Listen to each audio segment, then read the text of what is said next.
Balikan kayo.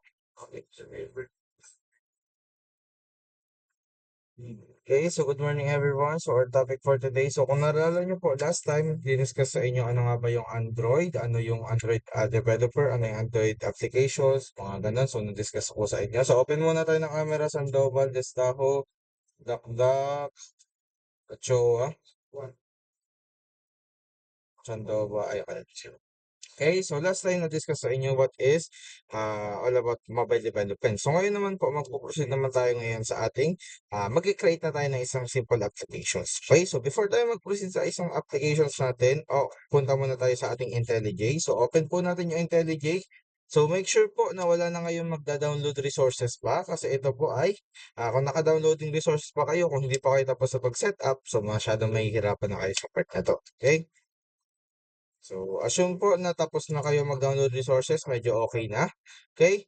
So, sa mga nakapag-create na po dyan ng project last time, i-open nyo na po yun. Yung in-open natin last time na project, yung may apelido nyo. Okay? So, pwede nyo na pong buksan yun. Okay? So, mga wala pa, ganito po gagawin natin. So, close project lang natin to. After ma-close project, okay? So, punta tayo sa may new project. So, new project po natin. Tapos, pindutin natin yung Android. Okay, so meron po dito mga pagpipilian. So, actually po, kahit sino naman dito, pwede mong piliin. Pero may reason lang po kung bakit ito yung pinili natin. So, ang number one reasons na kaya pinili natin to is, meron na po kasing built-in files to. Okay, so papakita ko sa inyo kung ano yung built-in ito mamaya. Actually, kahit alin dyan piliin nyo, walang problema. Pwedeng ito, pwedeng ito, pwedeng ito.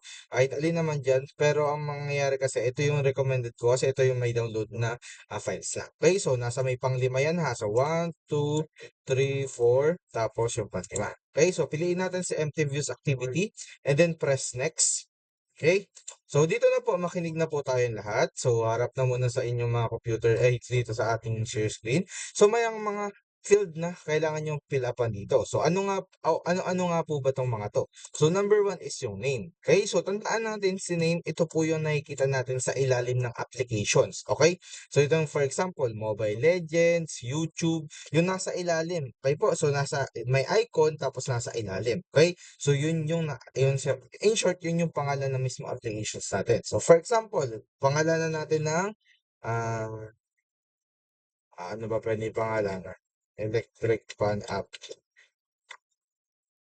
So, dito po sa pagpapangalan po, any format walang problema. Basta wag niyo pong lalagyan ng mga symbols. Okay po? So, wala pong problema kung naka-caps lock, naka-small letter, wala pong problema diyan. May space, may ano. So, wag niyo nga pong lalagyan ng question mark, comma, or mga symbols. Okay po? So, yun lang po yung parang suggestions dito.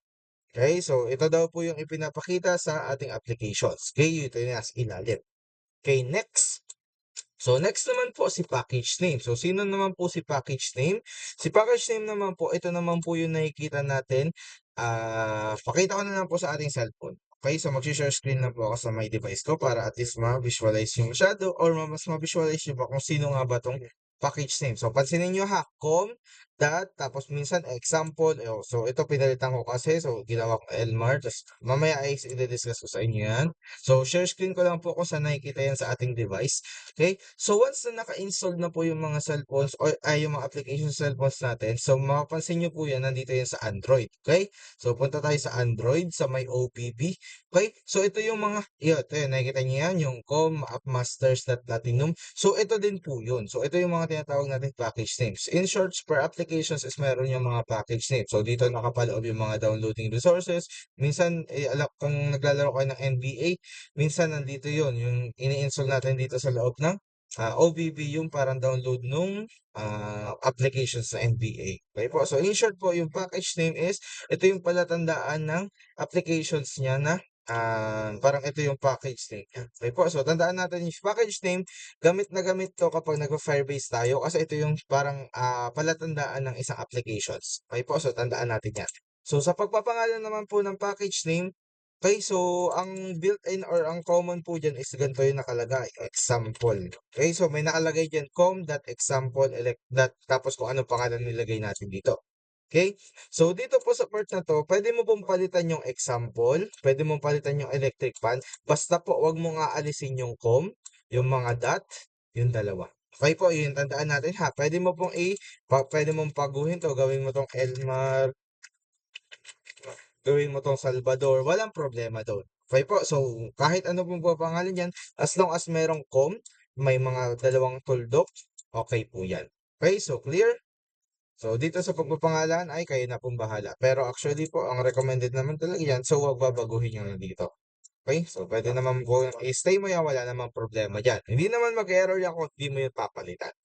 So next, save locations. Alam naman natin kung saan po inilolocate or saan natin i-save yung files ng ating project mismo. Kunwari, gusto ko i-save sa desktop. So, i-select folder ko lang yan, tapos pwede ko na yan. Okay? So, di ko na babaguhin.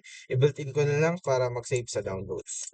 So next, so programming language, alam naman natin. So sa subject ko po is naka-Java tayo. Okay? So pwede naman po kayo mag-Kotlin kung gusto nyo mag-aral, pero sa subject ko po ngayon at ngayong finals, ang gagamitin natin is Java. Okay po? So clear?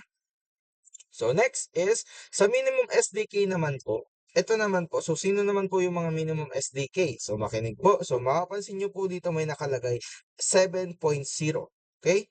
So ito po yung mga version number or version ng mga devices natin. Okay? So pumunta po tayo sa settings ng ating cellphone. So sige po. So i-share screen ko.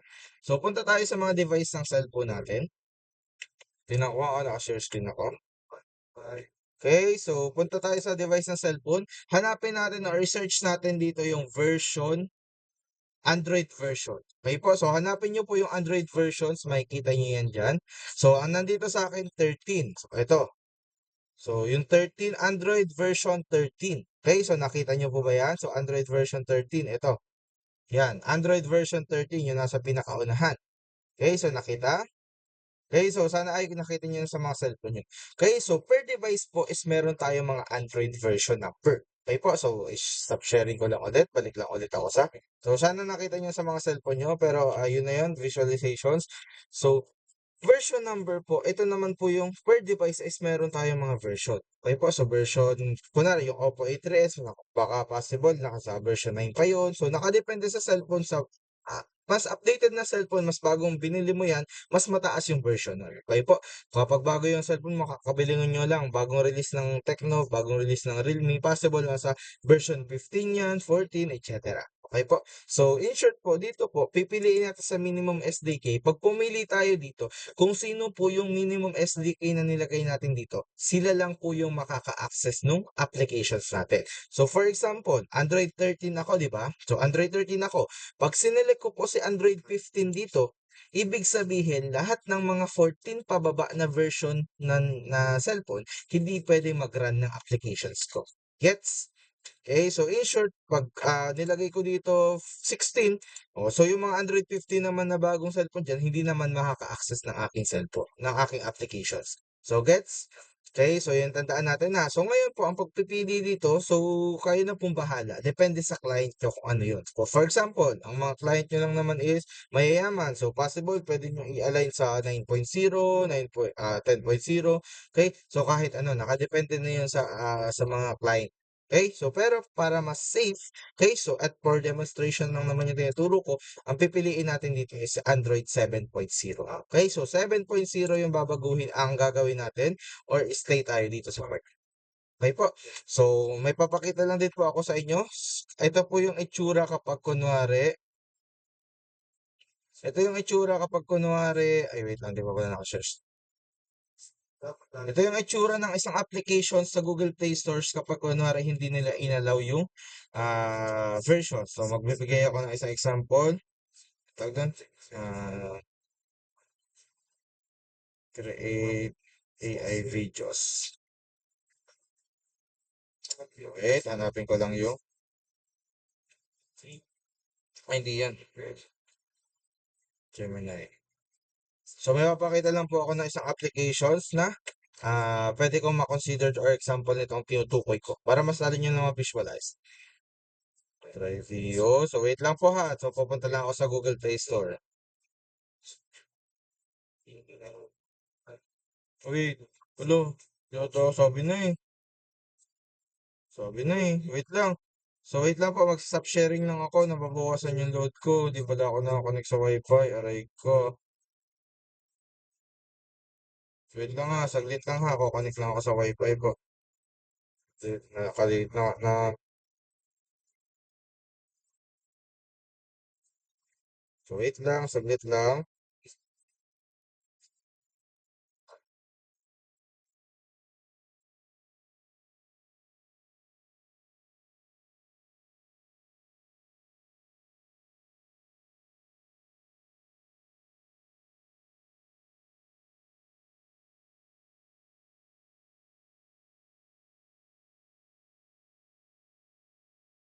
Okay, so share na po ako ng screen. So ulitin ko lang po.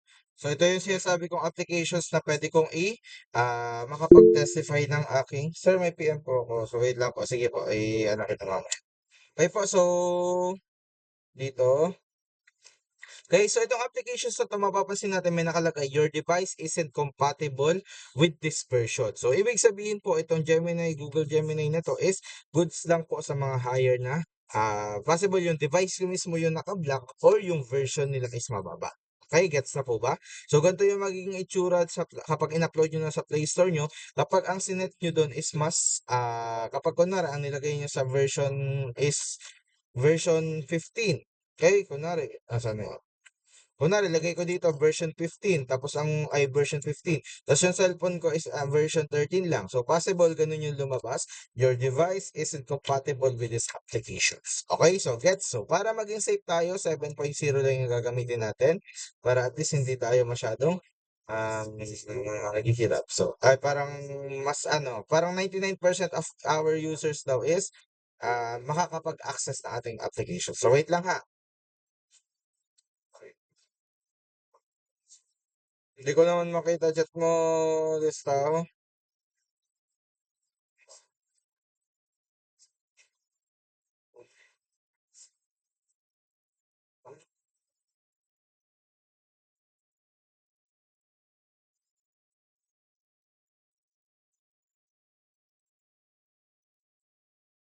Okay po. Okay na. So next na gagawin natin is, so after matapos natin maglagay ng pangalan, ng package name, ng folder or tapos Java, next is SDK. Ang sunod naman po natin gagawin is dito po sa build configuration, so pipili po tayo dito. So since naka-Java tayo, gagamitin natin is si Groovy. Okay, kung naka-Kotlin ito po, pag naka-Groovy is naka-Java is si Groovy. Okay po, so yan ang gagamitin natin. Okay, so gets. So ngayon, after po niyan ay malakas po. Sorry. So after po niyan pindutin na natin yung create. Okay, so after pindutin yung create is automatic na yan mag-download ng resources. So pa-wait na lang natin yan. Okay? So wait nyo lang po mga 3 minutes lang. So paantay lang po. So wait lang natin tong mag-loading. So after mag-loading ay magpo-proceed na tayo sa pag-setup. Wait lang natin. Okay, nakakasunod pa ba? Sa mga hindi nakakasunod, so andito yung record ko.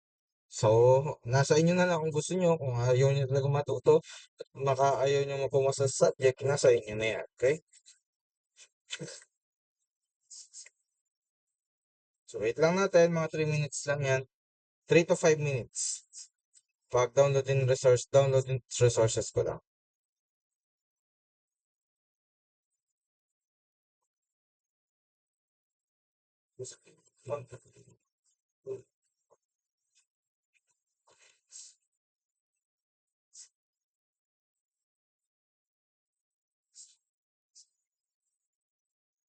Tagal. Sabi, 3 minutes lang.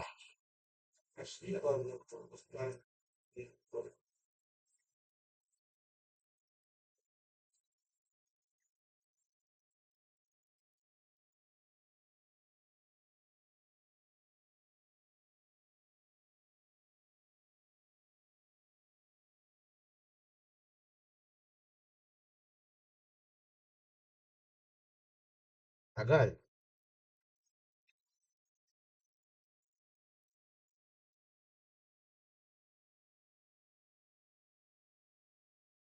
Okay, so malapit na yan.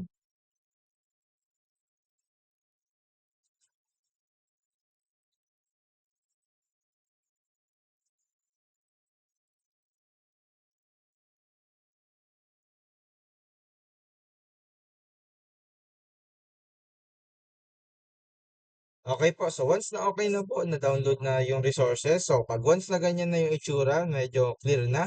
So ang next na gagawin natin diyan, so ang kailangan naman po nating aralin ngayon is kung paano po mag-connect ng ating, so paano maparan tong applications na 'to sa ating mga device. Okay po? So, paano maparan yung itong applications na 'to sa ating device. So meron po tayong tatlong ways kung paano pa-open nga po ng camera, kahit camera na lang, kahit huwag niyo munang sundan yung ginagawa ko. So ano muna, may make sure ko lang nandiyan kayo, ayoko lang ng paulit-ulit na nagtatanong tapos di nai-gets yung topic. Okay? So, tandaan po natin meron tayong tatlong ways. So, sarado o open po tayo ng camera.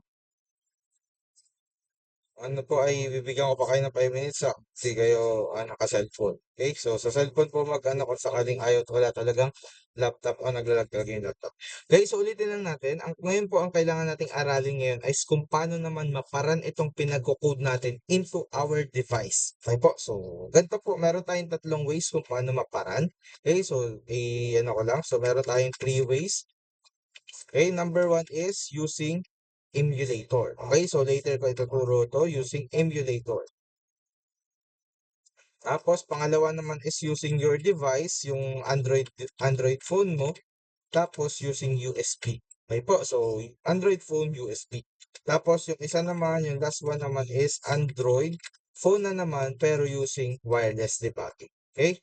So, yan po yung mga, yung tatlong ways. Number one, para maparan yung applications at makita natin sa totoong device. Number one is pwede tayong gumamit ng emulator. So, emulator po, ito po yung naka-built-in na dito sa ating IntelliJ. Ito yung download natin, minsan nagkaka-cost ng 2 gig, etc. So, magpo-focus muna tayo dito sa dalawa. Since Android muna. Okay? So, let's proceed sa ating number 2. So, i-connect natin yung mga cellphones or mga applications natin using Android phone. Okay po. So, ang next na gagawin natin is punta tayo sa may ating settings. Ito, pakisundan po ako since naka-cellphone lang naman kayo. So, sa cellphone natin po,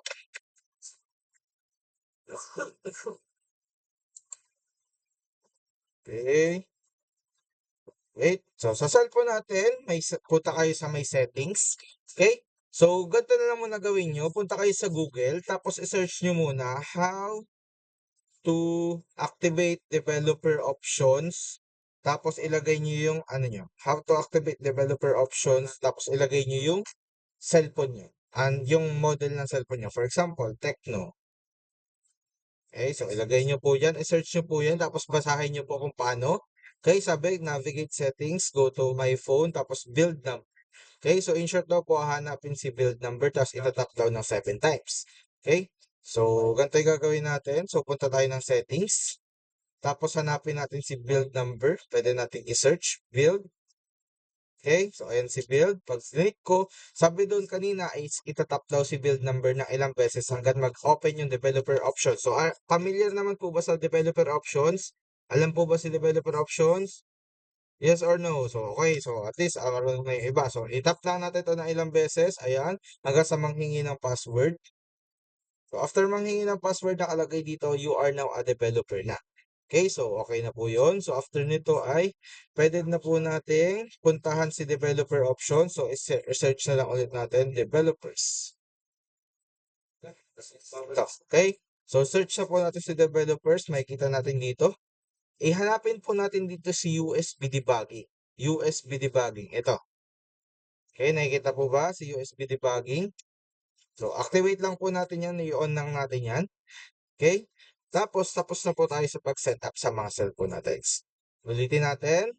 Okay, so paano ulit mag-setup ng ng sa mobile devices? So, number one is pumunta po tayo sa settings. Okay, hanapin si build number. Itap ng maraming beses hanggang sa mag-open na yung developer options. So, after ma-open yung developer options, hanapin si USB debugging. Okay po. So, yun po yung mga ways ha. So, ngayon, stop sharing na tayo. Ang next naman na gagawin natin ngayon is kunin nyo na po yung mga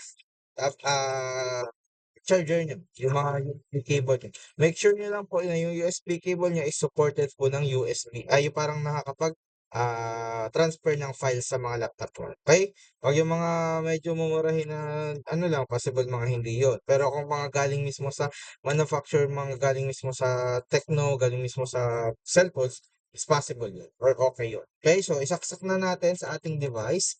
Isaksak na natin sa cellphone isaksak ko na din sa cellphone. Wait lang. Sasaksak ko na din po sa cellphone. Okay. So, stop sharing lang ako para makita nyo. So, once na nakasaksak na sa mga cellphone natin, so, next na gagawin natin po dyan is punta na po tayo sa may IntelliJ. Sa may IntelliJ po natin, once na okay na naayos naman natin yung options, may lalabas yan sa cellphone nyo. Lahat po ng hihingi na permission sa inyo, always allow lang. Kapag sinaksak nyo yung cellphone nyo, naka-on yung developer options, tapos naka-USB key debugging kayo, i-allow nyo po ng i-allow yung mga kailangan. Okay, so lahat ng hihingi permissions, i-allow nyo lang. Huwag nyo pong i-reject or huwag nyo i-decline. So, once na okay na po yun, so malalaman nyo na success po na yung connect nyo pag yung device nyo po dito is nandito na sa may itaas, nandito na sa may running device. Ito, nandito sa may taas. Kapag pinindot nyo to, kapag nakita nyo mayroong running device na isa, tapos yung cellphone nyo yan, so ibig sabihin po, success na po yung pag-connect. Okay po? So, gets? So, ibig sabihin itong part na to ay successful na po to. Okay? So, next na gagawin natin, syempre, pagraranin natin. So, para maparan po ito, pindutin lang natin to. Pero alam ko may error to, pero sasadyain ko pong ipakita sa inyo. Okay, so pagranin natin to.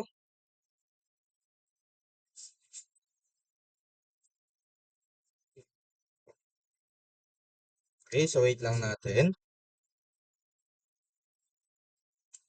Pupunta tayo sa running device.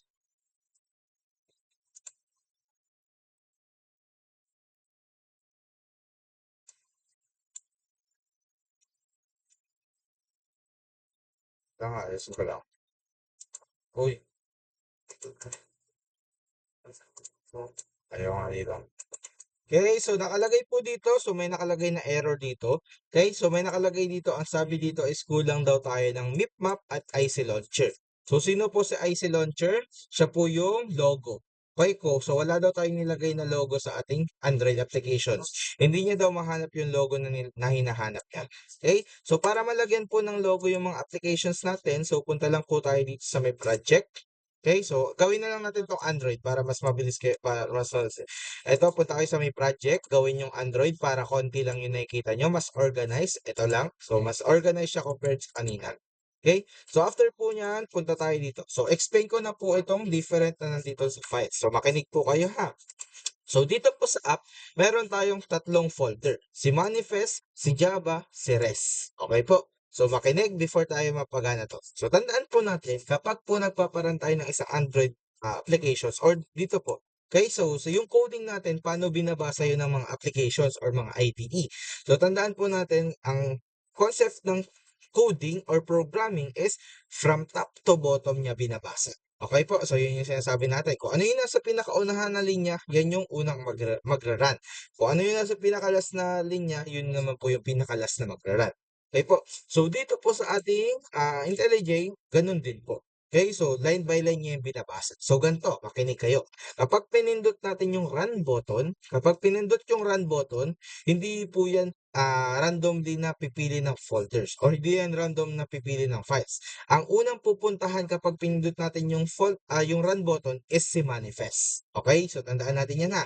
Pag pinindot si run button, ang unang pupuntahan si manifest, itong XML na to, siya po yung unang pupuntahan. So, i-apply natin yung concept ng coding. So, sabi natin kanina is line by line yan magra-run. So, ngayon, babasahin niya yan, titingnan niya, okay, anong pangalan ng applications natin? Okay, so ito yung pangalan ng applications natin. So ano yung, may logo ba tayo? May et cetera ba tayo? So binabasa niya isa-isa yan. Okay po. So lahat po. So pag niran natin, pinindot natin yung run button, ito yung unang pupuntahan.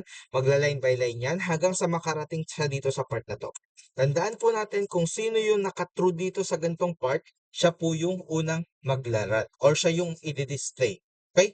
In short, siya po yung para magiging homepage. Okay? So, gusto ko ipakita sa inyo, mag-add po ako dito sa may Java para mas ma-visualize nyo lang masyado or para mas maintindihan nyo pa. So, meron tayong isang main activity dito. Ito.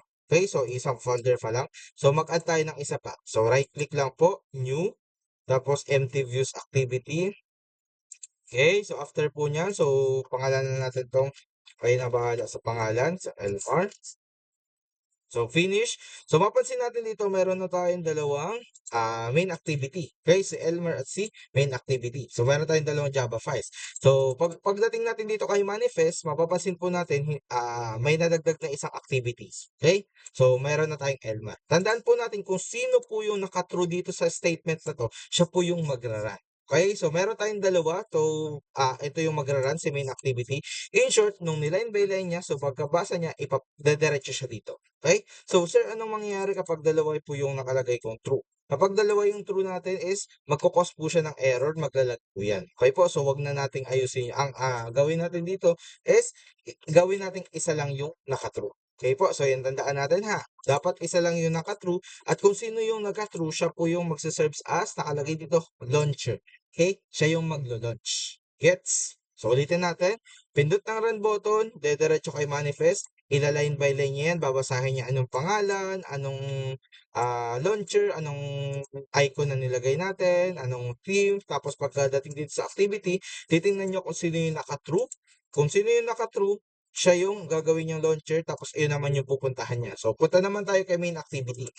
Okay, so main activity naman, tandaan natin, ito naman yung next na pupuntahan. So, tandaan po natin, so manifest is dito natin ilalagay lahat ng permissions, lahat natin, basta ito yung mag-serve as unang magra-run. Tapos itong dalawang natitira naman po si Java at si REST. Pakitandaan na lang po, si Java, ito yung magsiserve as nagpapa-work or in short, ito yung backend. Okay po. So dito natin ipinapa-functions yung, kunwari, yung button na login button. Kung paano mag-work yung button na yun, dito kinocode yun sa Java. Okay? So for example, so main activity, gusto kong paggawanahin yung login button. So dito mo i-code yun. Lahat ng functionality po ng coding natin or sa applications natin is dito natin ilalagay or i-code sa mismong main activity. So gets?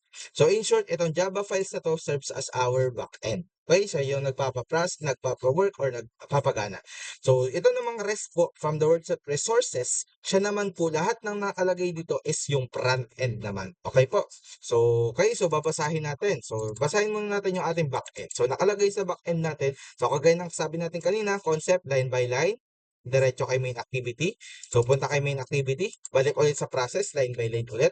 After nito, pagdating dito sa may set content, mag-i-stop ulit yan. So, babasahin niya lang. Ang nakalagay dito, ito daw yung magiging front end niya. Okay, so sino yung magiging front end niya? Sabi niya dito, resources, layout, activity main. So, sino yon? Si R. Okay, so punta tayo. Si resources, R. Tapos nakalagay dito layout. Tapos activity main. Okay, so ito po yung magsiserve as our front end. Okay po. So, in short po, dito sa part na to, kung ito yung back-end ditong login page natin, imagine niyo ito yung login page natin, ito yung nagpapawork ng login button, nagpapawork ng kung ano man na validations na nilalagay mo. Okay? So, ang front-end niya naman ito is ito. Okay? So, ang front-end niya naman dito is ito. Okay? So, yan po. Okay, so yan magsiserve as our front end. Okay, so pag naglagay tayo dyan ng button, pwede tayo mag-drag and drop dito, maglagay ng button, maglagay tayo ng isang text view. So ito yung front end niya, tapos para mapagana natin tong button na to, mapagana natin text view na to, kailangan natin i-code kung saan connected yung front end natin. So activity main is connected sa ating activity. So para mapagana yan, dito tayo magko-code. So gets? Nakuha na po ba yung concept ng ating? Nakuha na po ba to? So ulitin natin para mas lalo ma-visualize. Pindutin si run button. Pagka run button, pupunta kay manifest. Si manifest, siya po yung ila-line by line yan. Babasahin niya lahat ng yan. Okay? Pag nabasa niya kung saan yung true, yun yung pupuntahan niyang next si main activity. So, after main activity, babasahin niya ulit line by line kung ano man yung nakalagay natin dito. So, napansin niya dito, ito yung front end natin. So, ito yung gagawa natin ng gagawa natin ng code. So, gets? So, yun po yung concept. In short, Java serves as backend. REST serves as our front end. Gets? So, ngayon po, from nung niran natin, so, pakita ko muna sa inyo ha, nung niran natin, okay? So, nung niran natin, so, may error tayo nakita kanina. Okay? So, may error tayo nakita kanina, ang nakalagay dito is IC Launcher yung kulang. So, IC Launcher, ito po yung icons. Okay? Ito yung parang mukha ni Mia, yung F sa Facebook, yung X sa Twitter, yung parang camera sa Instagram, yun yung icon. Okay? So, para sa inyo, so, tanongin ko sa inyo, so, saan natin siya kailangan ayusin?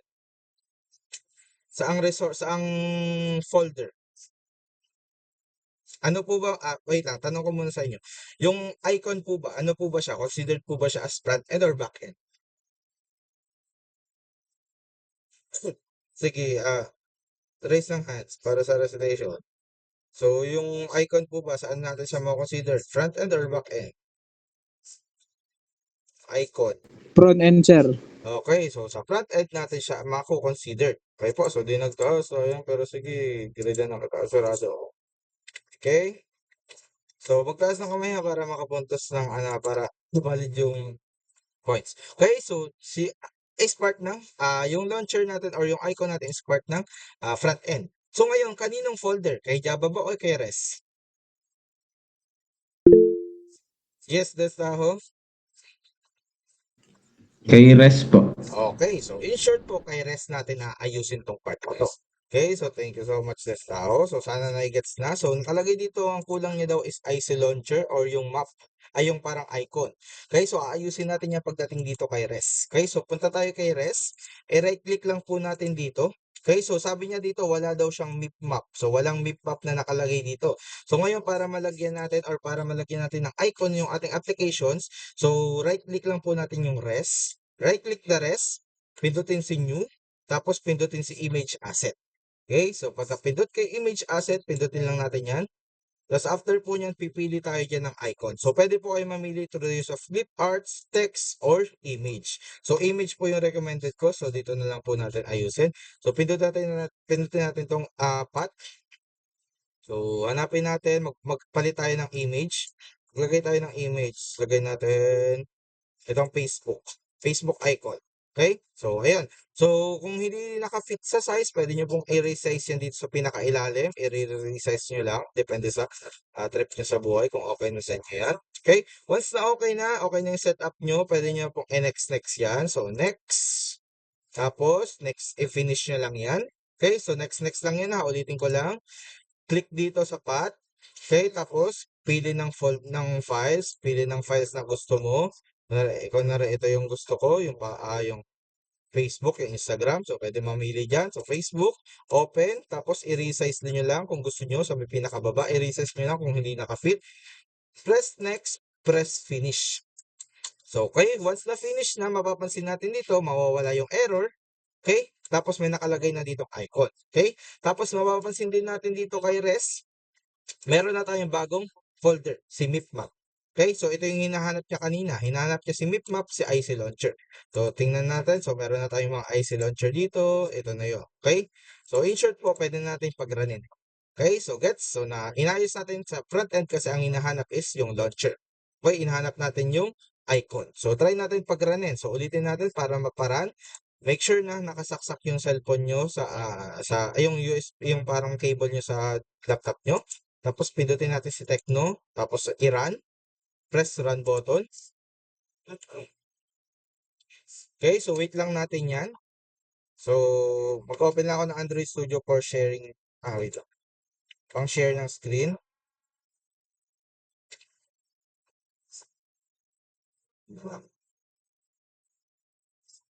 So, di nyo naman kailangan ng Android Studio ha, pero kung may Android Studio kayo, ay okay lang dyan. Nakalagay dito, Power by IntelliJ.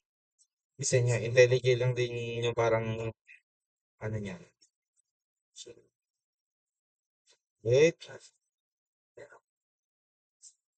Naka-flutter to.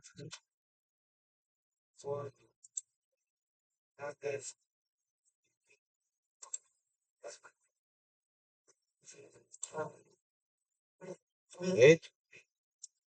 So, hindi pa tapos mag-download ha, hindi pa tapos run. So, wait lang po natin, nagra-run pa yung kanina. So, wait lang natin, lalabas yun dito. Once na successful na po yung run, is maglalabas na yun sa cellphone. So, pa-wait na lang, baka mga 2 minutes or 3 minutes yan. Check natin. Hindi pa, matagal pa. Ayun, finish na daw, malapit na yan. Okay, so yan, nakita natin, yan na yung icon na nilagay natin. Tapos nakita nyo na po, andito na yung mga button, yung text view na pinagdadrag natin. So, gets? So, ganun po ang concept ha. So, pag nilagay natin yan, mapapansin natin dito, ito yung electric fan. Okay, so nakalagay dito, electric fan. Tapos yun yung Sir, icon. Yan nakamute yung, ka po. po, ano yun? Oh my God.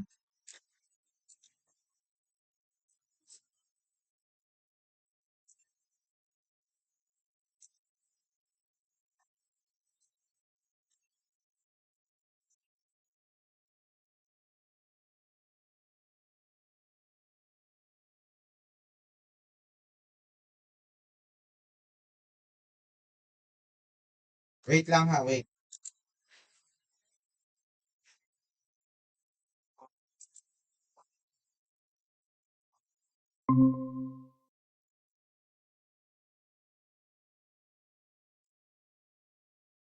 Sound check, sound check. So, pag may ganong chance thank you so much. Buti nasabi mo. Okay, so ulitin lang natin. So, naparan na po. Napansin nyo naman, nag-run na po. So, ulitin lang natin. Wait lang, nagsishare lang ako ng screen. Naglalag kasi. Naka-Android Studio ako. Nag-open ako. So, okay, so nandito na po. So, napara na natin. So, ito na yun sa electric fan. Okay, pag-click natin yung sa electric fan. So, ayan na po. Andito na yung mga buttons, yung text view na pinagdadrag natin kanina. Okay, so ganun po yung concept ng program, sa IntelliJ. Okay, so sa Java, ulitin natin. Run, manifest, basa, Java, basa, backend yan. Tapos babasahin niya yung sino yung frontend niya. Tapos yun na, i-display na. Okay, so yun po. So, tandaan natin, per one activity dapat dito is one page din yan. By next week naman, ituturo ko sa inyo mas, ito yung next topic at by next week. Okay po?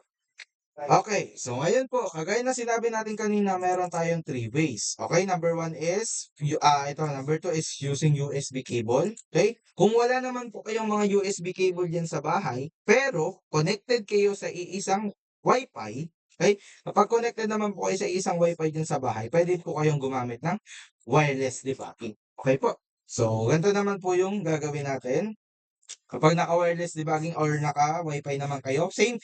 Ang rules dito, halapat kung ano yung connected na Wi-Fi dito. So, nakalagay dito sa Wi-Fi ko is faculty. So, make sure lang po na nasa faculty din ako. Mali, CCS. So, lipat lang ako ng Wi-Fi para connected. Kasi dito magra-run. Lipat lang ako ng Wi-Fi, tapos login lang ako ng, wait lang ha. Wait lang, baka makita yung password share.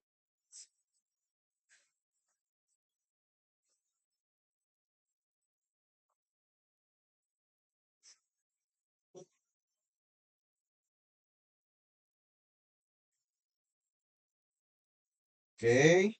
So, make sure po na connected kayo sa same Wi-Fi. Kapag hindi kayo sa same Wi-Fi, syempre hindi din yung magagana.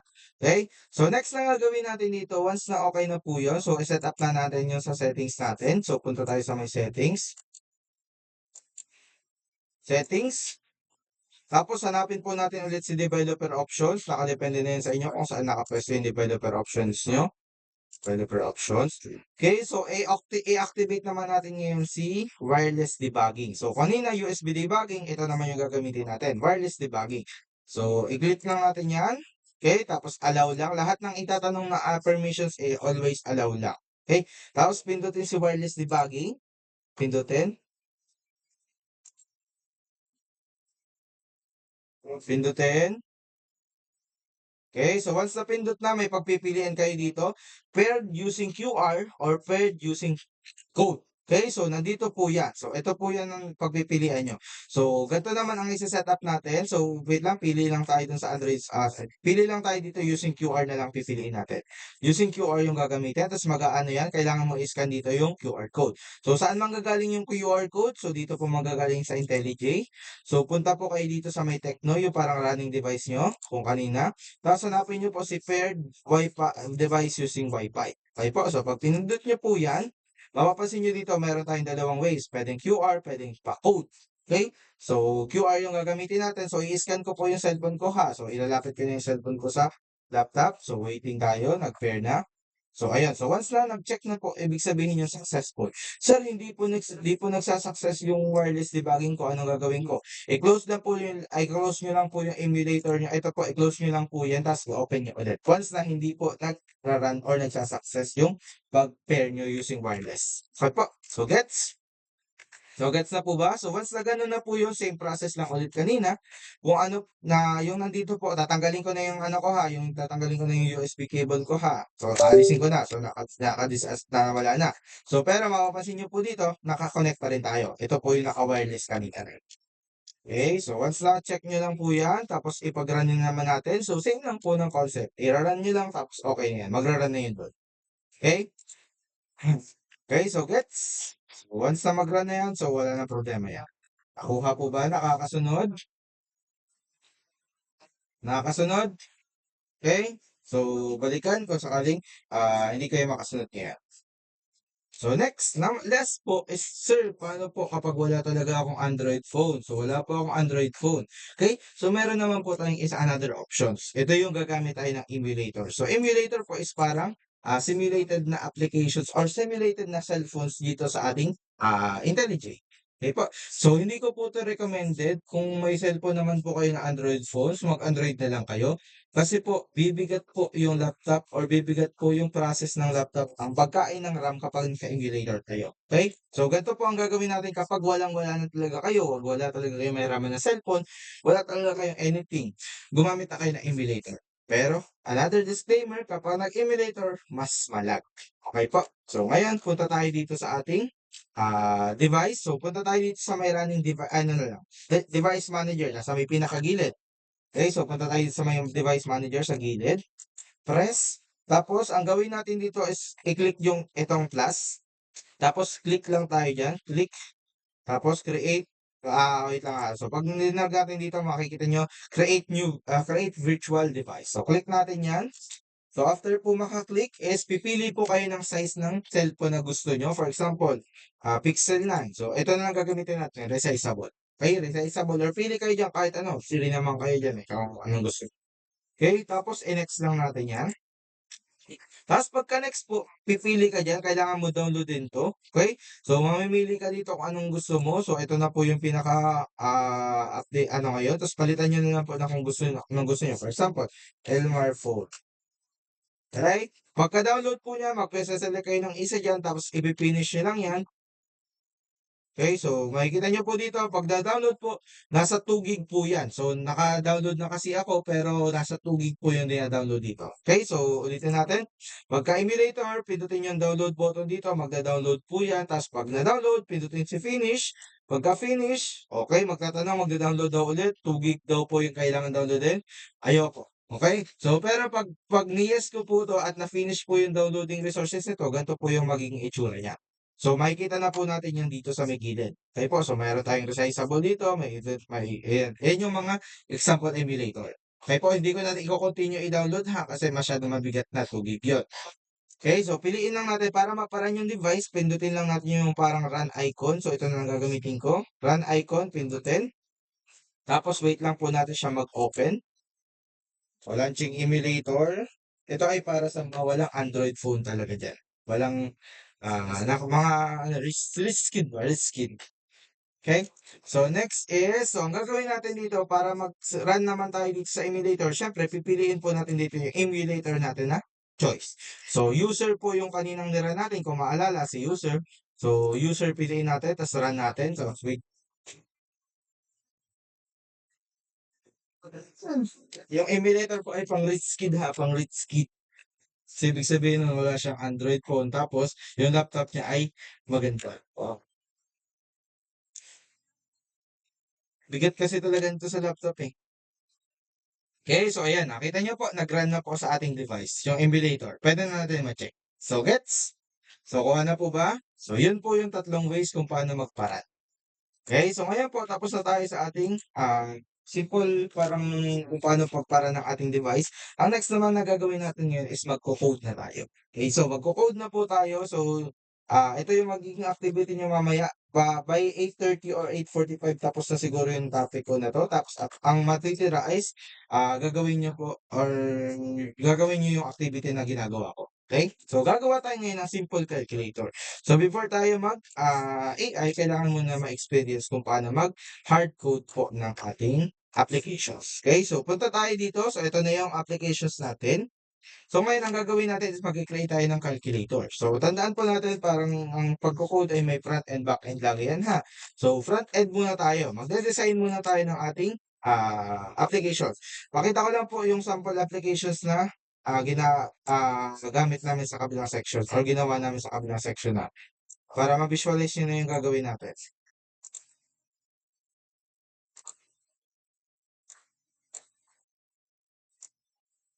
Yun. So, beta naman pala sa IntelliJ eh. Okay, so ito po yung applications na gagamitin natin. Gagawin pala natin. Ito ba yun? Ito, so mag-add tayo dito ng dalawang number. Tapos pagka-add natin ng dalawang number ay, 'pag pinindot yung button magra-run ay pa-plus. Mali yung ating configurations. Basta tandaan natin magpa-plus yan. So itong kabila na nga lang, error ata yun. Ito na lang. So 2 plus 2. Oh, oh. O yun, naging 4. Okay po. So yan po yung ano natin ha. Yan yung goal natin. Pag 2 plus 2 is equals to 4 dapat yung lumabas. So, naglalag na. So, X ko na yan. So, close applications na to. So, possible yung isang application yung naglalag, hindi itong isa ha. Okay? So, after po niyan, ang gagawin natin, syempre, i-visualize na natin yung gagawin natin. So, front end muna tayo. So, hindi po muna ako naka-priority sa designing kasi by next week is tuturuan ko kayo mag-design. Okay? So, ngayon po ay parang maglalagay lang tayo dito ng basta-basta mga field. So, delete na natin yung hello world. Delete na natin yung lahat. Okay? Okay, so tandaan po natin kapag hindi nyo po nakita to sa inyong mga, yung parang ganito, pagpunta nyo po ng activity main, tapos wala kayong ganito, ang gagawin nyo po is punta kayo dito sa may settings, sa may taas, sa may settings, kapag walang ano ha, kapag walang ganito ha, kasi possible walang ganito yung inyo. So, punta tayo sa may settings. Okay, pagkapunta kay settings, punta tayo kay plugins. Plugins. Okay, so make sure po na naka-download po yung Android Design. Okay, so make sure po na naka-download tong Android Design nyo. Ito, Android Design Tools. Make sure po na naka-install yan. Kung hindi naka-install, i-install nyo po yan. Para lang po lumabas yung ganito nyo. Yung gantong drag and drop.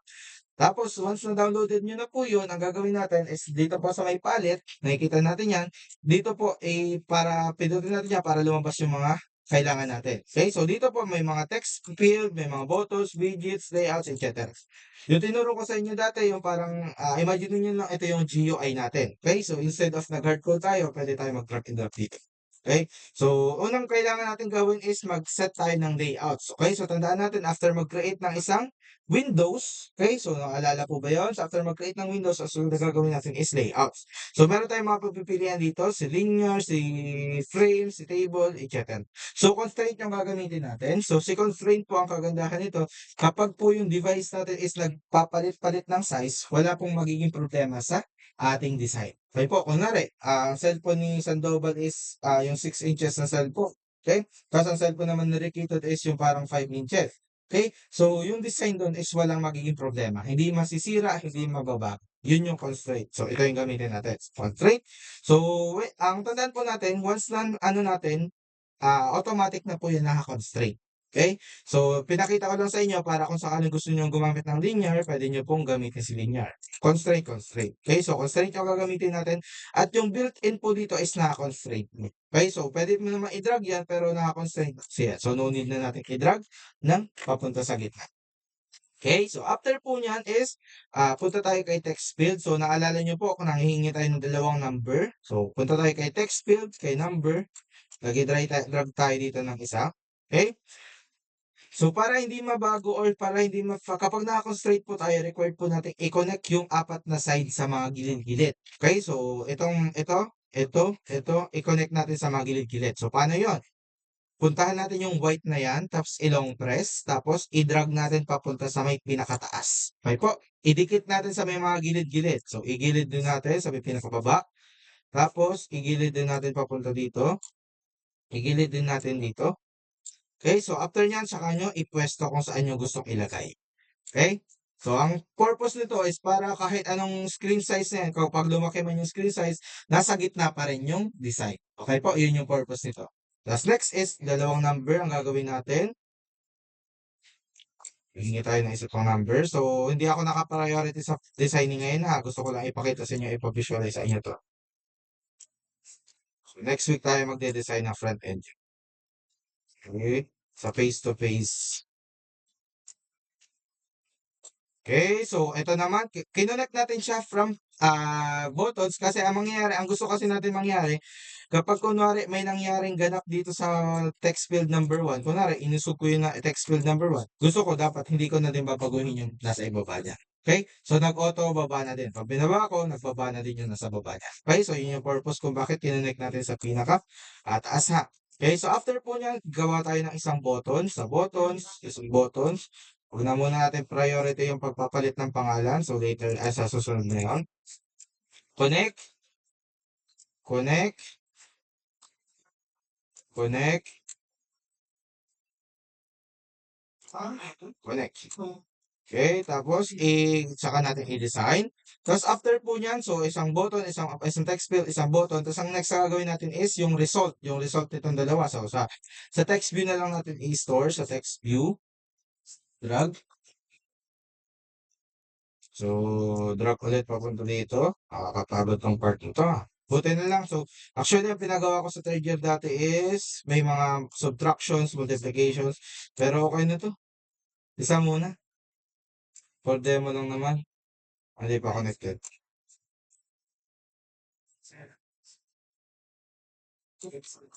Tsagain niyo lang kapag medyo mabagal yung laptop, sasakit talaga yung, matetesting talaga yung pasensya niyo dito sa part na 'to. Okay, so after po nito, sa pag okay na po 'to, kapag okay na yung design natin, siyempre ang gagawin natin next is aayusin naman natin sa back-end natin. Okay, so tapos na yung front-end natin, imagine niyo napakaganda na nito, imagine niyo napakaganda ng design natin. Okay? So, make sure po, okay? So, before tayo mag-proceed sa back-end natin, para ma-access natin itong mga buttons nito, kailangan natin lagyan ng mga ID. Okay? Identifications para makilala nitong part na to. Okay? So, lagay natin dito. Hanapin natin sa attributes. So, click. Punta kay attributes. Hanapin si ID. Okay, ito yung pangalan ng ID natin. So, pwede mong palitan o pwede mo ding i-retain. So, para mas mabilis ang intindihan, num1 na lang. Num1, refractor. Palitan ko na lang para mas mabilis kong maalala. Pindutin ulit, attributes, palitan yung ID, num2, refractor. Tapos, si button, wag mo nang lagyan ng ID to, wala namang problema yan. Text view tayo, text view. Palitan natin ng result. Okay? So yan, so pasensya na kung gamit na gamit ko si 1+1 kahit nung prelim, lagi tayo nagbo 1+1. Yun kasi yung pinaka-best na para mas lalo nyo maintindihan. Okay? So itong part na to, so nilagyan na natin ng mga ID. So ngayon, pwede na natin siyang tawagin dito sa mga main activity. So okay na yung front end natin, proceed tayo sa back end natin. Main activity, tandaan natin baka mali kung saan kayo nag-design, make sure po na tama yung pinagkokonikan.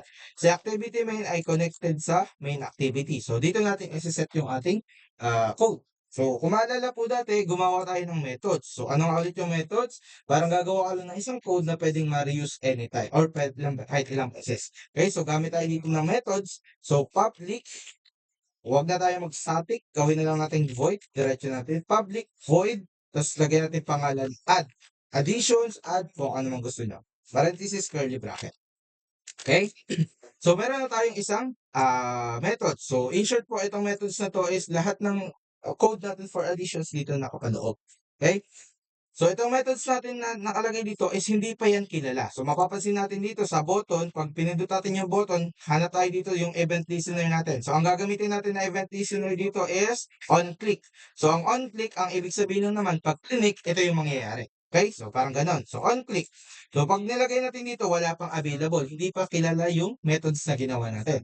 So, para makilala yung methods na ginawa natin, ang gagawin po natin is, dito sa main activity, ito, sa loob ng parameter ng methods natin, lagyan natin dito ng view. Okay? Tapos, view na maliit. So, i-import lang natin yan.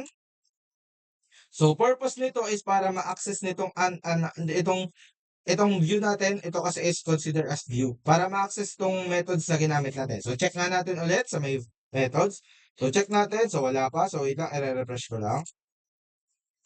So, refresh button. Attributes. Hanapin natin si on-click. Where are you on-click? Ito. So, check natin kung nandun na. So, ngayon po, kita na. Visible na si add. Okay? So, yun yung purpose ng view space view para ma-access natin dito. So, pwede natin tong i-click. So, ang sinasabi lang natin dito, ang button na ito, ang magti-trigger, pag tinik daw si button na to, ang magti-trigger or magpa-functions is itong ilalagay natin na code dito sa loob. Okay? So, gets? Lahat ng code natin ilalagay dito ay pag pinindot natin yung button is mag-forward yun. Okay? So, ngayon naman po, ang gagawin natin para ma-access natin, so wait lang. Kunin ko lang yung notes ko kasi syempre ay ah, baka makalimutan ko yung ibang kino-code ko. Okay? So, next na gagawin natin, so lahat po ng object or lahat ng nilalagay natin ditong items is kailangan natin i-convert into an object. So, naalala po yun. So, ito yung parang scanner, space scanner is equals to new scanner. Okay, so i-create natin para magamit natin dito sa methods natin, kailangan natin gamitin yung object. So, para paggamit ng object, kailangan natin alamin ano nga ba yung item na to. So, tingnan natin anong item na to. So, check natin sa coding. So, pakitandaan po, dito sa coding natin, pwede tayo mag-drag and drop, pwede din tayo mag-hard-code it. Okay? So, dito sa part na to, pwede pong i-hard-coded yan. So, nakadepende sa inyo kung anong trip nyo sa buhay. Pwede yung kung i-A nyo, ilagay nyo lang dito yung binigay sa inyo. Pero huwag nyo muna. Practicein nyo muna yung mga tinuturo ko. Huwag kayong magmadali, ha? Kung ano yung pinapagawa sa inyo muna, yun muna. Huwag muna kayong mag-run. O huwag muna kayong tumalon. Okay? So, i-guide ko naman kayo. Kapag kasi tumalon agad kayo, mai-skip nyo yung part na tinuturo ko na hindi to pagpapahirap. Ito ay part ng development nyo para makita nyo yung ano yung pinagkaiba. Okay? So, pakisundan lang kung ang ginagawa natin. Okay? So, meron tayong dalawa ha. Pwedeng hard-coded, pwedeng ito. Okay?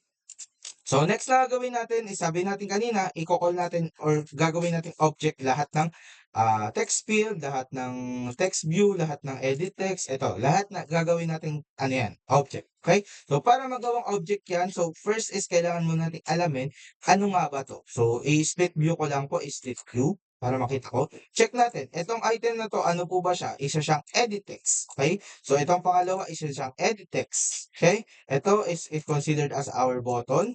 Tapos ito naman is considered our as team view, text view. Okay? So, in short po, yan yung mga i-call natin. So, first is, alamin natin, ito yung i-call ko, si text view, ay si edit text. So, call natin dito, edit text. Okay? Space, tapos kung anong gusto nyo ipangalan, para ito to, para ano to, scanner space scanner ha. Tapos sunod na gawin natin, edit text, import natin to, import. Okay?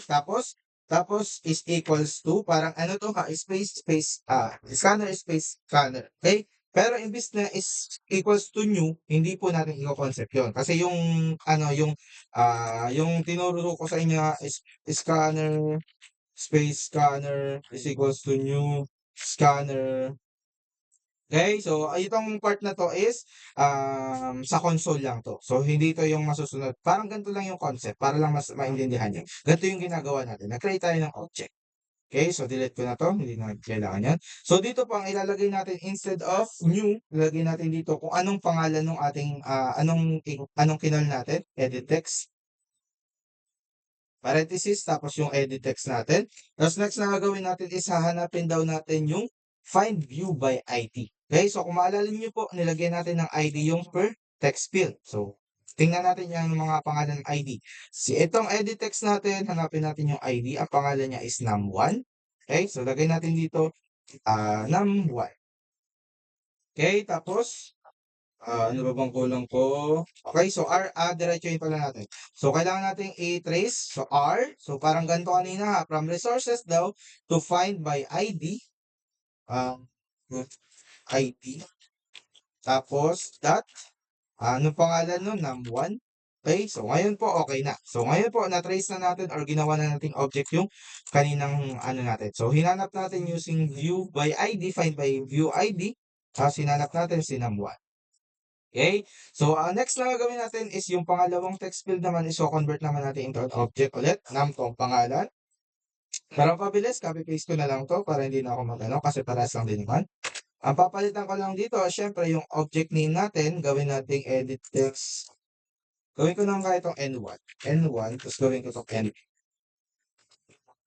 Okay, so para lang. Okay, so si N1 at si N2, tapos syempre ito, papalitan ko to ng pangalan niya, num2. So, sino yung tama ba ako? num2 ba yun? Check natin. Okay, tama. num2. num2 yung ID ng pangalawa. Okay, so yan na po. So, gets? So, next na gagawin natin. So, yung button, since nagamit na natin siya dito on click, hindi na natin kailangan. Ang kailangan lang natin isang text view. Hindi natin kailangan si button ha. So, text view naman yung next na gagawin natin. So, naka-text view siya. Tapos, ang pangalan niya ay result. Okay, so gawin natin dito. Text view. Tapos, space, sabihin natin result na lang din ang pangalan or res is equals to text view Tapos same ng code kanina, view by ID, R by ID, dot, anong pangalan? Result, tapos colon, semicolon. Okay, so ayan po. So lahat ng object na lahat ng pinagda-dark natin kanina dun sa front end natin, ginawa natin object ngayon. Okay po. So after po niyan, so ang gagawin natin, okay? So since ang gagawin natin ngayon is mathematical operations, okay? Ito po ay natanggap to ng since naka-text view to, so syempre natanggap to ng any numbers. Okay po. So ngayon ang kailangan natin gawin is i-convert ah, itong nakalagay dito into a number. So ano nga po ulit yung tawag dun sa pagko-convert ng string into a number? Naalala po ba? Ano nga ulit yung process na yun? Sisimula sa letter P. Parsing po, sir. Okay, si parsing. So ngayon po, ang next na gagawin natin is ipaparse natin. So si Saro to. Okay, so ang next na gagawin natin is itong mga pinasa natin dito sa text edit text field, gagawin nating number. So ipaparse natin. So para ma-parse, so same lang ulit ng code na ginawa natin. So gagawa na tayo ng integers dito. Int, ano ba pwede? Num1 na lang. So num1 is equals to, tapos lagay natin dito integer dot parse int. Tapos lagay natin dito yung n1 dot get text dot toString. Okay, so ginawa natin or pinarse natin yung laman nito. Okay, so from laman nito, ginawa natin siyang, kinuha natin yung text, kinonvert natin into string. Okay, tapos pinarse natin para magamit natin ito mathematical operations. Okay, same nang ginawa natin sa itaas, gagawin din natin siya sa pangalawang text field. Copy paste. Tapos palitan natin ito ng variable name ng 2 naman. Tapos ito ay gagawin natin n2. Okay? Okay, so next na gagawin natin, since na-parse na natin, so pwede na natin gamitin sa mathematical operations, pwede natin ipa-plus. So lagay natin dito, int result is equals to num1 plus num2. Okay? So, gets na po ba? So, nag-convert tayo, nagawa tayo ng isang integers dito. Hindi pa yun ito ha. Nag-create na tayo ng object dito ha. So, gumawa tayo ng operations. Ito yung process. So, ginawa natin is num1 plus num2. Okay? So, next na gagawin natin, yung result po nito is i-store na natin papunta dito kay text view. Okay? So, para ma-store natin yan, so gamit tayo ng result dot, hindi, si res lang pala. Tawagin natin si text view natin, si res. Dot, set text. Tayo natin kung ano lalabas. String dot value of. Tapos, kung sino yung value of niya, si result. So, kukunin natin si result. Okay? So, yun nakalagay. So, explain ko muna yung coding bago natin iparan kung gumagana. Ulitin natin. Yung lahat ng pinag-design natin, ginawa nating object. After ma-create yung object natin, so para magamit natin dito sa mathematical, sa code natin, ang next na gawin natin yung mga object natin na num1 and num2, kinonvert natin into parse or integers. Pinarse natin into integers para magamit natin into mathematical operations. Okay? Tapos ngayon, kinompute natin yung num1 and num2, in-store natin into variable na result. So ngayon po, yung result na to, ipapasa naman natin papunta kay text view. Yung natatanging kanina, ito, ipapasa natin dito kung ano yung results itong dalawa. Pag pinutin yung button, ipapasa natin papunta dito. Okay, so pagkapasa dito, isiset natin yung text nung text view natin into kung anong laman nitong result. Kung anong laman nitong result, yun yung i-store. So gets? Nakuha po ba? So ngayon, try naman natin pag-runin kung anong magiging results. Try natin pag-runin. Text nito. Check natin kung magra-run.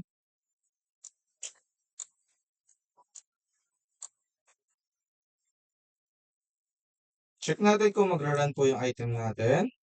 So, naalala niyo po kanina, kinonect na natin to ha. Baka magtanong kayo, sir, paano po mapagana yan? So, nakonect na po natin kanina dito sa part natin na to, itong button. Okay? So, wait. Papansin natin sa button, sa attributes, kinonect na natin yan kanina, si onClick. Asan si onClick? Si onClick, naka-connected na po yan dun sa ating ginawang methods. So, ito methods natin is si, ito. Okay, so ito yung connected. Okay, so check natin kung gumagana na.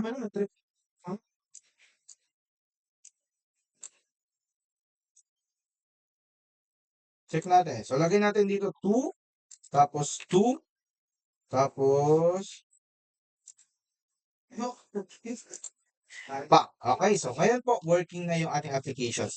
So, itong lessons to is pinakita ko lang po yung concept kung paano nagkaka-connect sa sa isa't isa yung ating mga files. Okay po, so gets? So, any questions, clarifications pagdating dito sa coding? Nagets po ba? Nakuha po ba? Kuha na? Okay, so sana nakasunod sa part na yon. Okay, so any questions, clarifications? So, next week is front end yung papokusan natin. Front end by first meeting, tapos back end by second meeting next week. Okay? Medyo rush po tayo kasi po ang magiging examination nyo is May 11. Okay, May 11 to 15, yun yung possible na examinations. At itong examination week na to ay hindi na to papel, hindi na to quiz. Okay, hindi na to examinations lang. Ito po ay hands-on. Hindi na po kayo pwede zero kayo sa exam kung saan hindi kayo makapag-create ng isang applications. Okay, so gets? Kaya importante yun ha. So, fully guided naman kayo at next week naman AI na tayo. Okay? Okay, mag-alala by next meeting AI. Okay? So, pinaranas ko lang po sa inyo ngayon yung hard-coded na part para at least na-experience nyo man lang bago kayo tumayo sa ating part na yan. So, any questions, clarifications? Wala tanong? Nahirapan, nagka-error?